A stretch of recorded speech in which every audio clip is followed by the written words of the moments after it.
ಹರೇ ಕೃಷ್ಣ. ರಾಮನ ಸೇತು. ರಾಮನ ಸೇತು ಇಲ್ಲಿ ಸ್ವಾಮಿ ಏನು ತೋರಿಸ್ಕೊಟ್ಟಿದ್ದಾರೆ ನಮಗೆ? ಸಮುದ್ರಕ್ಕೆ ಸೇತು ಕಟ್ಟೋದು. ಸಮುದ್ರಕ್ಕೆ ಸೇತು ಕಟ್ಟೋದು ಸಾಮಾನ್ಯ ಮಾತಾ? ಇಲ್ವಲ್ಲ, ಅಸಾಧ್ಯರಲ್ಲಿ ಸಾಧನೆ ಮಾಡಿರೋದು.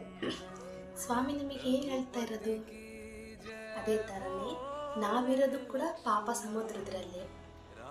ಪ್ರತಿನಿತ್ಯ ದಿನಾಲೂ ಒಂದೊಂದು ಒಳ್ಳೆ ವಿಚಾರವನ್ನು ಬೆಳೆಸ್ತಾ ಅಭ್ಯಾಸ ಮಾಡ್ತಾ ಒಂದೊಂದನ್ನೇ ಬೆಳೆಸ್ತಾ ಬಂದರೆ ಪ್ರತಿನಿತ್ಯನೂ ನಾವು ಕೂಡ ಆ ದಡಕ್ಕೆ ಸೇರ್ತೀವಿ.